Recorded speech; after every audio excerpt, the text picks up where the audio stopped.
নমস্কাৰ, মই শ্ৰী কনকলতা বৰুৱা দা। আজি মই 10মান শ্ৰেণীৰ ছাত্ৰ ছাত্ৰীসকলৰ বাবে অসমীয়া বিষয়ৰ পাঠ এটি যুগুতাই আনিছোঁ।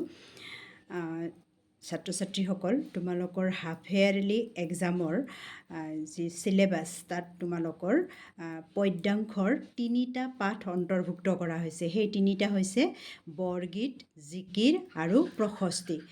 ইয়াৰে এতিয়া তোমালোকৰ এই তিনিওটাৰে তোমালোকে কুৱেশ্যন এনচাৰবিলাকতো চাব লাগিবই। ইয়াতে মই ক'ব খুজিছোঁ কিছুমান অতিৰিক্ত প্ৰশ্ন আহে, অৰ্থাৎ এডিশ্যনেল কুৱেশ্যন কিছুমান আহে তোমালোকৰ।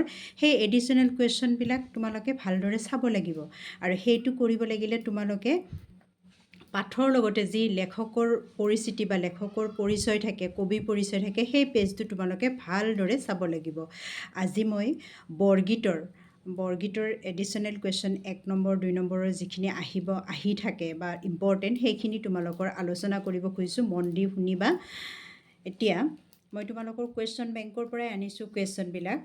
প্ৰথম কুৱেশ্যন হ'ব পাৰে, মহাপুৰুষ মাধৱদেৱৰ জন্ম ক'ত আৰু কেতিয়া হৈছিল? তোমালোকে লিখিব লাগিব। মহাপুৰুষ মাধৱদেৱৰ জন্ম লখিমপুৰ জিলাৰ নাৰায়ণপুৰৰ লেটেকুপুখুৰীত হৈছিল। কেতিয়া হৈছিল? 1489 চনত, অৰ্থাৎ 1489ত। এইটো এটা ইম্পৰ্টেণ্ট কুৱেশ্যন। তাৰপিছত আহিব পাৰে, মাধৱদেৱ কোনজনা গুৰুৰ প্ৰিয়তম শিষ্য আছিল? মাধৱদেৱ গুৰু শংকৰদেৱৰ প্ৰিয় শিষ্য আছিল। তাৰপিছত তোমালোকৰ আহিব পাৰে যে মাধৱদেৱে ক'ত ক'ত ধৰ্ম প্ৰচাৰ কৰিছিল? মাধৱদেৱে গুৰু শংকৰদেৱক অনুকৰণ কৰি বাৰাদি, গণককুছি, সুন্দৰীদিয়া, ভেলাডাংগা আদি ঠাইত ধৰ্ম প্ৰচাৰ কৰিছিল। তাৰপিছত ইম্পৰ্টেণ্ট প্ৰশ্ন হৈছে, মাধৱদেৱৰ সাহিত্যিক জীৱনৰ কীৰ্তিস্তম্ভ কি? মাধৱদেৱৰ সাহিত্যিক জীৱনৰ কীৰ্তিস্তম্ভ হৈছে নামঘোষা। তাৰপিছত ইয়াৰ পিছত আন এটা ইম্পৰ্টেণ্ট প্ৰশ্ন হৈছে, নামঘোষাক আৰু কি বুলি কোৱা হয়? নামঘোষাক আৰু হেজাৰী ঘোষা বুলিও কোৱা হয়।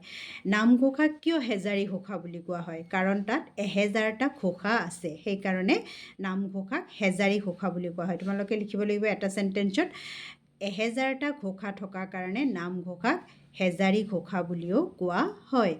তাৰপিছত আহিব পাৰে, মাধৱদেৱৰ পিতৃ মাতৃৰ নাম কি? মাধৱদেৱৰ পিতৃ মাতৃৰ নাম হ'ল ক্ৰমে গোবিন্দগিৰি ভূঞা আৰু মাতৃ মনোৰমা। মাধৱদেৱৰ পিতৃৰ নাম হ'ল গোবিন্দগিৰি ভূঞা আৰু মাতৃ মনোৰমা। তাৰপিছত আন এটা ইম্পৰ্টেণ্ট কুৱেশ্যন হ'ল, মাধৱদেৱে ৰচনা কৰা বৰগীতৰ সংখ্যা কিমান? মাধৱদেৱে ৰচনা কৰা বৰগীতৰ সংখ্যা 157টা। তাৰপিছত আৰু এটা প্ৰশ্ন আহে যে মাধৱদেৱৰ বৰগীতটিৰ মাজেৰে কি ভক্তিৰ ভাৱ প্ৰকাশ পাইছে? মাধৱদেৱৰ বৰগীতটিৰ মাজেৰে দাস্য ভক্তিৰ ভাৱ প্ৰকাশ পাইছে। এই গোটেইখিনি তোমালোকে এই যিটো পেজ কবি পৰিচয় 2 নম্বৰ আৰু 3 নম্বৰ, এই পেজ দুটা তোমালোকে চালে ধুনীয়াকৈ গোটেইখিনি ওলাই পৰিব। তাৰপিছত আৰু আছে কি, মাধৱদেৱৰ বৰগীতৰ সংখ্যা ক'লোঁ। মাধৱদেৱৰ বৰগীতৰ সংখ্যা হ'ল 157টা। বৰগীত কাক বোলে? আহিব পাৰে এইটো, বৰগীত কাক বোলে?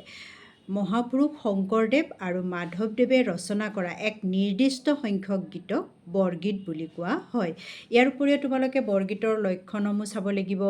তাৰপিছত ব্ৰজাৱলী ভাষাৰ বৈশিষ্ট্যসমূহ চাব লাগিব। এইকেইটা ইম্পৰ্টেণ্ট প্ৰশ্ন। বৰগীতৰ লক্ষণ খুব বেছি 2টা বা 3টা লিখা আহে, কেতিয়াবা 4টা আহে। এইকেইটা তোমালোকে চাব লাগিব আৰু ব্ৰজাৱলী ভাষাৰ বৈশিষ্ট্যটোও চাব লাগিব। তাৰপিছত আন এটা প্ৰশ্ন আছে তোমালোকৰ, মাধৱদেৱৰ ৰচনাসমূহ কেইটা ভাগত ভগাব পাৰি? ভাগকেইটাৰ নাম লিখা। মাধৱদেৱৰ ৰচনাসমূহ কেইটা ভাগত ভগাব পাৰি তাৰ লিখা। এইটো খুব ইম্পৰ্টেণ্ট প্ৰশ্ন।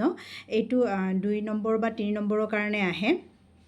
তোমালোকে লিখিব লাগিব, মাধৱদেৱৰ ৰচনাসমূহক 4টা ভাগত ভাগ কৰিব পাৰি: আখ্যানমূলক ৰচনা, তত্ত্বমূলক ৰচনা, নাট আৰু ঝুমুৰা। এতিয়া আখ্যানমূলক ৰচনাৰ ভিতৰত পৰিব ৰাজসূয় কাব্য আৰু আদিকান্ত ৰামায়ণ। তত্ত্বমূলক ৰচনাৰ ভিতৰত জন্ম ৰহস্য, ভক্তি ৰত্নাৱলী, নামমালিকা। আৰু নাটৰ ভিতৰত পৰিব অৰ্জুন ভঞ্জন বা দধিমথন, আৰু ঝুমুৰাৰ ভিতৰত পৰিব চোৰধৰা, পিম্পৰা গুচোৱা, ভূমি লেটোৱা আৰু ভোজন বিহাৰ। এইখিনি তোমালোকে লিখিব লাগিব। আৰু এটা প্ৰশ্ন হয় যে মাধৱদেৱৰ একমাত্ৰ নাটকখনৰ নাম কি?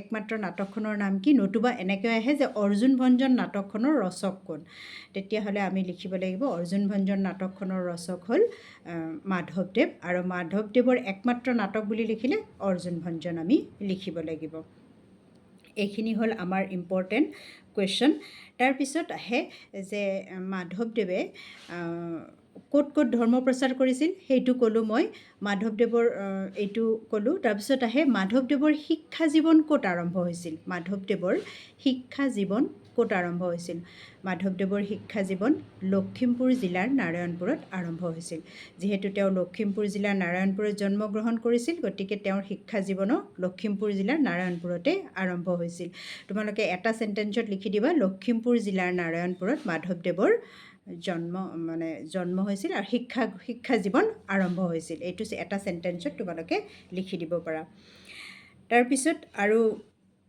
তোমালোকে এই পেজ দুটা ধুনীয়াকৈ চাবা তাতে চাই কুৱেশ্যনখিনি লিখি উলিয়াবা আৰু পঢ়িবা লগতে মেইন যিকেইটা মানে আমাৰ পাঠৰ লগৰ প্ৰশ্ন সেইকেইটাও চাব লাগিব আৰু এই অতিৰিক্ত প্ৰশ্নকেইটা চালেও তোমালোকৰ মানে সহায় হ'ব বহুখিনি সহায় হ'ব এইকেইটা আমাৰ ইম্পৰ্টেণ্ট প্ৰশ্ন আছিলে তাৰপিছত ইয়াৰ উপৰিও যদি আৰু তোমালোকে কিবা থাকা বুলি ভাবা তেতিয়াহ'লে তোমালোকে মোক জনাবা কমেণ্ট বক্সত এতিয়া মই ইয়াৰ আনচাৰটো দিবলৈ চেষ্টা কৰিম ইয়াৰ পৰৱৰ্তী ভিডিঅ'ত মই তোমালোকৰ নেক্সট জিকিৰ আৰু প্ৰশস্তিৰ এডিশ্যনেল অতিৰিক্ত প্ৰশ্নসমূহ আনিবলৈ চেষ্টা কৰিম তোমালোকে চাবা আৰু আজিৰ এই ভিডিঅ'টোৰ পৰা তোমালোকে যদি উপকৃত হোৱা বুলি ভাবিছা তেতিয়াহ'লে মোৰ চেনেলটো ছাবস্ক্ৰাইব কৰিবা লগতে শ্বেয়াৰ কৰিবা আৰু আজিলৈ এইখিনিয়ে পিছৰ ভিডিঅ'ত মই বাকী পাঠৰ প্ৰশ্ন আনিম ধন্যবাদ